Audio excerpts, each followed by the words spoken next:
Welcome back to Rhythm Guitar Book 3, which takes a deep dive into all sorts of movable chord shapes. We're on pages 27 and 28. We're going to go over the E minor chord shape. You can watch all these videos for free, but it's going to be a lot easier to learn if you have your own copy of Rhythm Guitar 3 that you can read from and write in. Plus, you can help support a music teacher, so I'll leave a link in the description. Before we look at this E minor chord shape, let's look at the way these chords are notated. Commonly, minor chords can be notated M-I-N, or just a lowercase m, or a dash, which means minor. In my book, I like to use the M-I-N notation, but you may see it in other ways in other books. About halfway down page 27, you can see how the movable E minor shape is formed. Now, your open E minor chord is either played with fingers 2 and 3, or 1 and 2. To create this movable E minor shape, play those 2 fretted notes with fingers 3 and 4. That frees up your first finger. Move 1 fret to the right, and now place your first finger across all 6 strings. So first finger is going to be barring, and now we have a movable shape. This would be an F minor chord that I'm playing, because I'm playing this root on the F on the 6th string. Move it up to, say, 3rd fret. I have a G minor chord because I'm placing the root on the 3rd fret on that lower G. At the bottom of page 27, we have exercise R40, this E minor shape etude. So we're going to be using that same shape all the way through this exercise. As you can see, the positions are marked, and let's just go through this and see what we got. At the beginning, we have a C minor at the 8th fret. So again, this is with that same shape all the way throughout. F minor at the 1st fret. So just keep moving that shape around. B flat minor, that'll be at the 6th fret. E flat minor, that'll be at the 11th fret. That's going to be a little tricky on some guitars, including this one.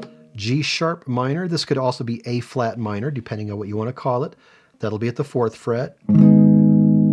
C sharp minor at the 9th fret, all on the 6th string with a 6th string root.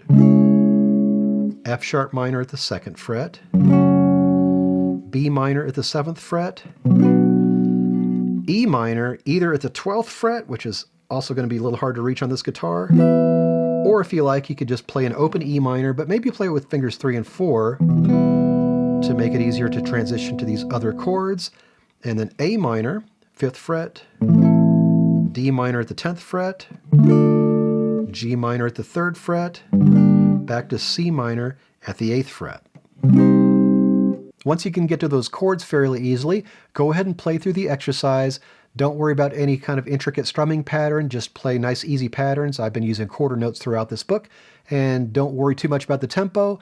Keep it slow. The speed will come with time. Also, decide ahead of time where you're going to play that E minor at the beginning of the 3rd line. I'm going to play that on this guitar just as an open chord with fingers 3 and 4.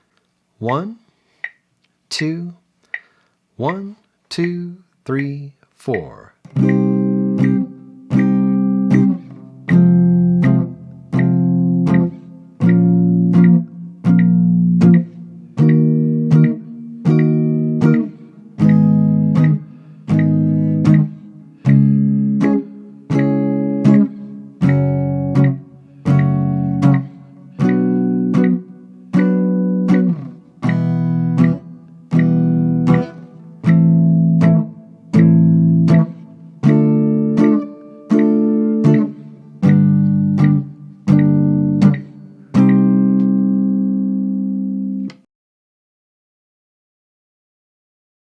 At the top of page 28, we have exercise R41, E minor shape etude. This is the exact same thing you just played, except this time we do not have those fret markings marked in, so you have to figure out where to play these chords for yourself. Now, we just went over all that with the other exercise, so we're not going to go over it again. I'm just going to play through the exercise. Again, nice moderate pace. This time I will attempt to play that E minor at the beginning of the 3rd line up at the 12th fret, but depending on what guitar you have, you may want to play the open E minor instead. 1, 2, 1, 2, 3, 4. C, F at the 1st fret, B flat minor at the 6th fret, E flat minor, G sharp minor, C sharp minor, F sharp minor, B minor. Let's try for this E minor, a little tricky, A minor, D minor, G minor, ending on C minor.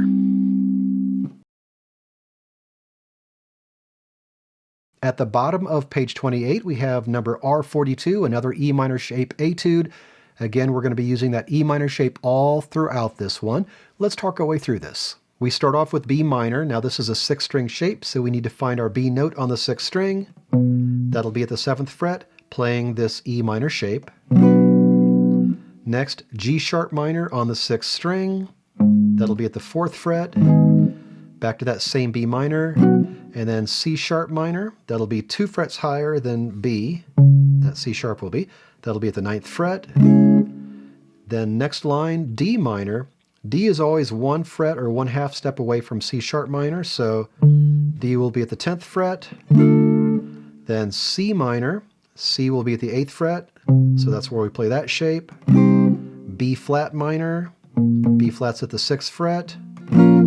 A minor at the 5th fret, F sharp minor down at the 2nd fret, another A minor, another B flat minor, another C minor, another B minor, another G sharp minor, and another B minor.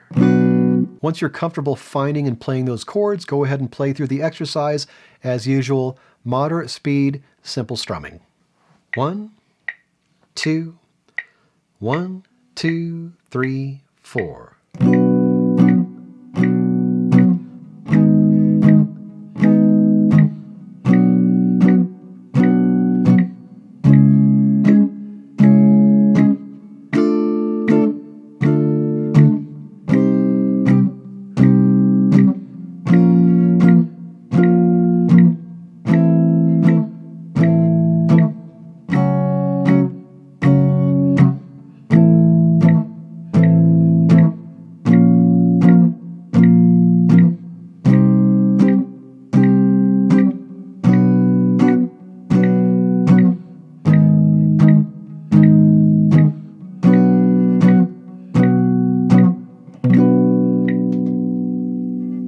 Your assignment is to practice the exercises on pages 27 and 28 and continue memorizing the notes on the 5th and 6th strings as needed. Don't forget to order your own copy of Rhythm Guitar 3. The link is in the description. Take your time with this, and then when you're ready, I'll see you on page 29.